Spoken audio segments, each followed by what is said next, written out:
The long-term effects of climate change are going to be devastating in a lot of different ways, but we also try to remember that they're not going to be proportionately awful for everyone in the same way. Some people are going to and have been suffering worse. And in this case, the persistent overall heating of the earth is going to be worse for the working class, because the working class in all areas is going to be less protected against rising temperatures. You can see that right now with the heat dome in the Pacific Northwest and in Canada, where unhoused people are obviously being devastated. Those who can't afford air conditioning are suffering worse. But in general, just every day, the heat conditions are going to be worse for the working class. And I want to thank Mindy Isser of Common Dreams for doing a write-up about this and some of the ways that this is going to happen.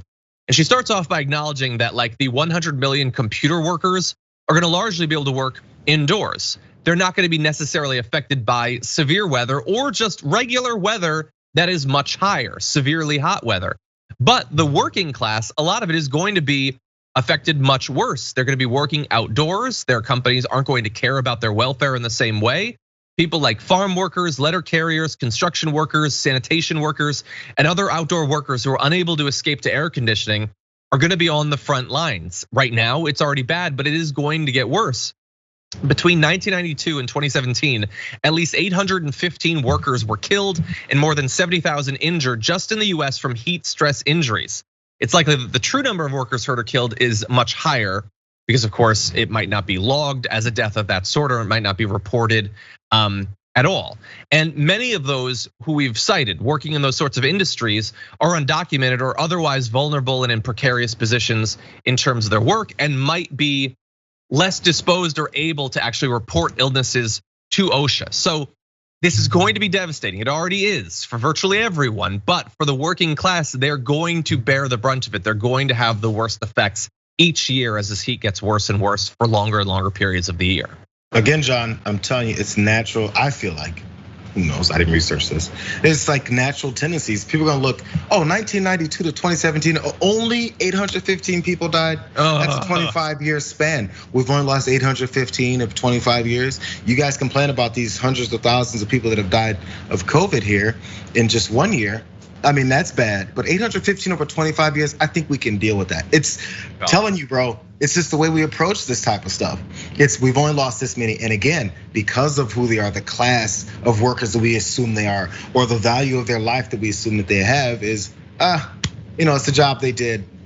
It's what they need to do. I mean, we talk about coal miners and anybody who have these dangerous health stripping jobs. We're like, well, that's their job. We see them as some of the best in our country. Oh well. Yeah. Someone had a useful comment in YouTube. They said mobile AC tents should be standard at work sites where people work outside, which is probably true. That probably should happen. But like, shouldn't it be kind of a bad sign when we have to set up something that I can imagine them having on Mars? Like, you need to set up the special tent where you can go and cool down after the harsh outside environment. This is Earth. We're supposed to live here. This is supposed to be like, we're made for this. We've evolved to this, but now we're destroying it. And soon we'll have to act like we're Matt Damon, barely trying to grow potatoes to survive. I was going with Arnold Schwarzenegger choking on Mars. Oh, that's true too. That might happen. We still got oxygen for now. We'll see.